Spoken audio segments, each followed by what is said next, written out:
थाखा खरस खालामनानैबो इलेक्सन देरहानो हाया, सोरबा थाखा फैसा खरस खालामालासिनोबो देरहानो हायो। मेक्सिमाम टाइमावनो माखासे भाइलेन्स गाज्रि थासारिनि गेजेरजों फैदों। दा मानसिफ्रा बुंदों जे नैबे बोसोरब्रैयानो थांनाय 30-40 बोसोरनि गेजेराव रुजुयोब्ला बेस्ट टाइम होननानै बयबो बुंदों।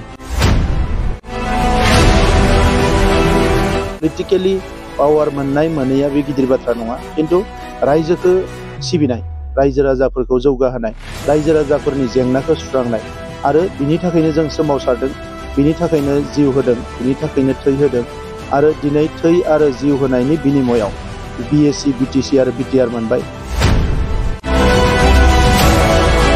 बड'फानि जि सिमां जोंनि हारिखौ गेरेमसा हारि महरै गायसननाय, दा बे बिथिंखौ नोजोर होनानै जोङो नलेज फेस्टिभेल खुंदों, जेराव इन्टारनेशनेल स्कलार्सफोरखौ लाबोदों, इन्डास्ट्रियेल पलिसिफोरखौ जों बानायगासिनो दङ।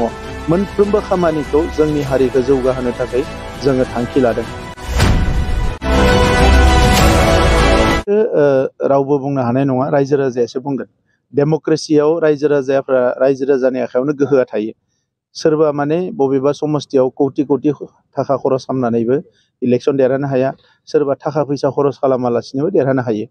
दा दिनैनि समाव जोङो जुदि जोंनि ओनसोलखौ नायोबा, उदांस्रिनि उनाव जोङो मेक्सिमाम टाइमावनो माखासे भाइलेन्स गाज्रि थासारिनि गेजेरजों फैदों।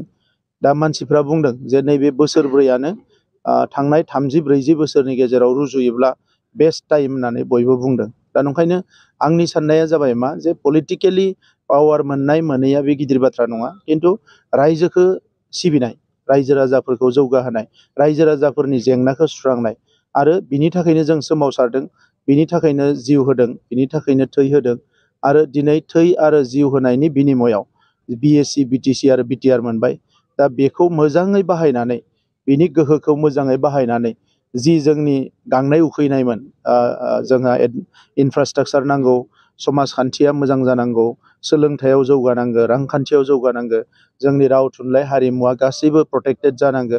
बे गासैबो बिथिङाव जोङो खामानि मावनो नाजादों आरो बड'फानि जि सिमां जोंनि हारिखौ गेरेमसा हारि महरै गायसननाय, दा बे बिथिंखौ नोजोर होनानै जोङो नलेज फेस्टिभेल खुंदों, जेराव इन्टारनेशनेल स्कलार्सफोरखौ लाबोदों, इन्डास्ट्रियेल पलिसिफोरखौ जों बानायगासिनो दङ। मोनफ्रोमबो खामानिखौ जोंनि हारिखौ जौगाहोनो थाखाय जोङो थांखि लादों।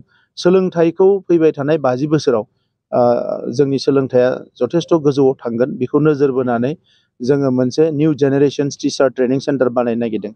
दिनै 20 साइन्स मबाइल भेन गिदिंगासिनो दङ, जेराव साइन्सनि फोरोंगिरि खम दोङो बा गैया, बेवहाय फोरोंनो हायाखै, बै ओनसोलफ्राव जोङो स्पेसियेल माने भेन फाथायनानै आगस्टा इन्टारनेशनेल फाउन्डेसननिफ्राय साइन्सनि थाखाय खामानि मावदों। जेराव डक्टर सहैया हेल्थ सेक्टराव, बेवहाय गं 20 MMU होनना बुङो, मबाइल मेडिकेल इउनिट, बिसोरो ट्रिटमेन्ट होगासिनो दङ। दासिम 30,000 माने फेमिलिसफ्राव थांनानै बिथांमोनहा ट्रिटमेन्ट होबाय। दा बेबायदि गुबुन गुबुन खामानि, पिक मिशननिफ्राय लानानै गड मिशननिफ्राय लानानै गासैखौबो जोङो इयुनाव जाहाथे जोंनि रांखान्थिया जौगालांनो हायो, बेखौ नोजोर बोनानै जों खामानि मावगासिनो दं।